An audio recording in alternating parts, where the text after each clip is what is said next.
लहरों की गूंज को सुनते हुए पास के छोटे से कस्बे पाइन होलो में कहानी बुनती थी। वहाँ के लोग एक पुरानी दंतकथा में विश्वास करते थे, एक कहानी जो उन्हें अंधेरे से डरने पर मजबूर कर देती थी। ये कहानी एक महिला के बारे में थी जिसे वे छायाओं की महिला कहते थे। कहा जाता था कि वह कस्बे के किनारे स्थित एक पुराने सुनसान हवेली में रहती थी, एक ऐसी हवेली जो समय की धूल और बेलों से ढकी हुई थी। पाइन होलो में एक नई शुरुआत की तलाश में आई थी। शहर की हलचल और कोलाहल ने उसे थका दिया था और इस छोटे कस्बे की शांति में उसे शरण मिलती दिखी। उसने जल्दी ही स्थानीय डिनर में एक पार्ट टाइम नौकरी कर ली, जहां वह नियमित ग्राहकों के बीच जानी पहचानी चेहरे बन गई। एक शाम जब वह डिनर बंद कर रही थी, कुछ लड़के दौड़ते हुए अंदर आए। उनकी आंखों में भय और उत्साह था। मिसेस रेनॉल्ड्स, हमने कुछ देखा, टिम्मी ने कहा। वह दुबला पतला लड़का था जिसके लाल बाल और शरारती स्वभाव था। क्लेयर ने हंसते हुए अपने एप्रन से हाथ पोंछे। क्या देखा तुमने टिम्मी? कोई और भूत की कहानी? टिम्मी के दोस्त घबराए हुए नजरों से एक दूसरे को देख रहे थे। नहीं, सच में हमने जंगल में एक महिला को देखा। वो बस वहां खड़ी थी, हमें देख रही थी। क्लेयर की मुस्कान फीकी पड़ गई। उसने जंगल को अच्छे से देखा था। उसने कई बार वहां की सैर की थी। वह कैसी दिखती थी? बूढ़ी, टिम्मी ने कहा, ठंड के बावजूद कांपते हुए। उसकी लंबी काली ड्रेस थी और उसकी आंखें, वे काले गड्ढों की तरह थीं। पहली रात। उस रात क्लेयर टिम्मी द्वारा वर्णित छवि से छुटकारा नहीं पा सकी। वह अपने बेडरूम की खिड़की से बाहर देखती रही, जो जंगल के किनारे का स्पष्ट दृश्य प्रस्तुत करती थी। चांदनी ने रहस्यमय परछाइयों को जन्म दिया, पेड़ों को भूतिया संरक्षक बना दिया। जैसे ही उसने देखा, एक हलचल ने उसका ध्यान खींचा। एक आकृति मुश्किल से दिखाई देने वाली पेड़ों के बीच से गुजरी। क्लेयर का दिल तेजी से धड़कने लगा।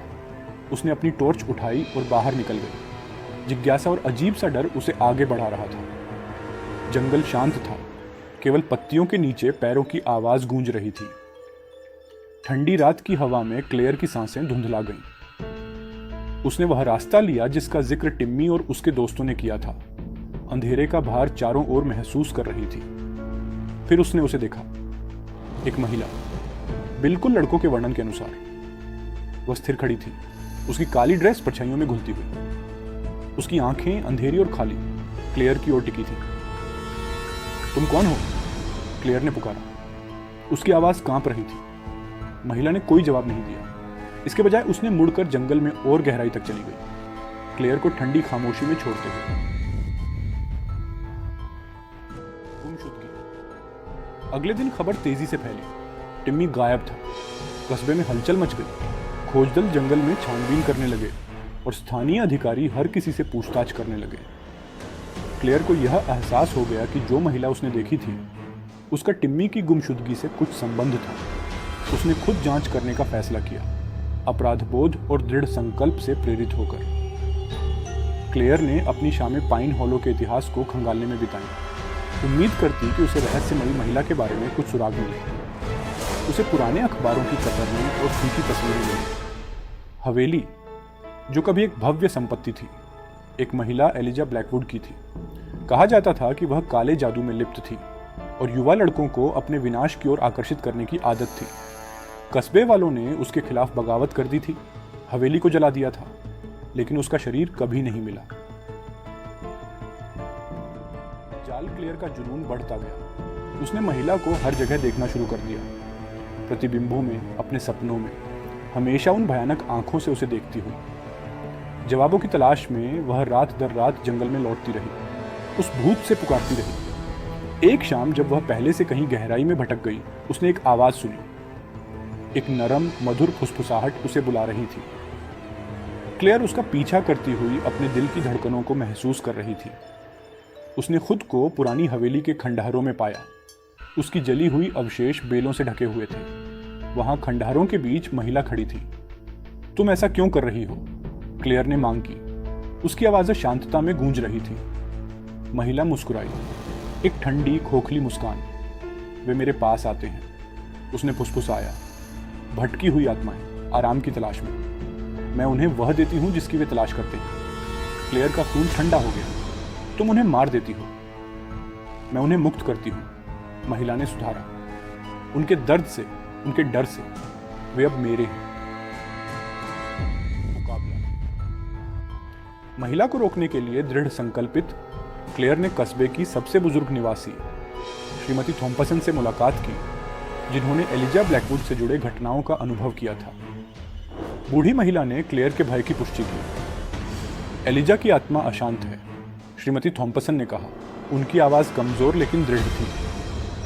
वह युवाओं की आत्माओं के माध्यम से अपनी शक्ति को पुनः स्थापित करना चाहती है। आपको उसके अवशेषों को नष्ट करना होगा ताकि श्राप टूट सके। इस ज्ञान से लैस क्लेयर ने अपने अंतिम मुकाबले की तैयारी की। उसने आवश्यक सामग्री जुटाई, पवित्र जल, एक चांदी की खंजर और प्राचीन अनुष्ठानों की एक पुस्तक। जैसे ही रात हुई, उसने एक बार फिर जंगल में कदम रखा। खंडहरों में हवा प्रत्याशा से भरी हुई थी। महिला उसका इंतजार कर रही थी, उसके द्वारा ली गई लड़कों की भूतियां आकृतियों के साथ। उनकी आंखें, जो कभी जीवन से भरी थीं, अब महिला की तरह ही खाली थीं।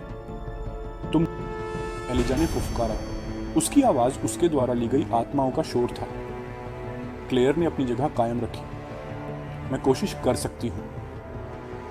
युद्ध। उसने साहस के साथ प्राचीन अनुष्ठानों का पाठ करना शुरू किया, जिसे उसने सोचा नहीं था कि उसके अंदर है। हवा में ऊर्जा की लहर दौड़ गई जब उसने प्राचीन मंत्रों का उच्चारण किया। महिला ने चीख मारी, एक ऐसी आवाज जिसने रात को चीर दिया और क्लेयर की रीढ़ में कंपी पैदा कर दी। भूतिया लड़कों ने उसे रोकने की कोशिश की, लेकिन क्लेयर मजबूती से खड़ी रही। उसने पवित्र जल छिड़का, जो जमीन पर पड़ते ही फुफकारने लगा। महिला पीछे हट गई, उसका रूप टिमटिमाने लगा। क्लेयर ने चांदी की खंजर को उस स्थान पर ढसाया जहां एलिजा के अवशेष दफन थे। एक चमकदार रोशनी फूट पड़ी और महिला की चीख जंगल में गूंज उठी। भूतिया लड़के घुल गए, उनकी आत्माएं आखिरकार मुक्त हो गई। जब रोशनी मिटी, क्लेयर खंडहरों में अकेली खड़ी थी।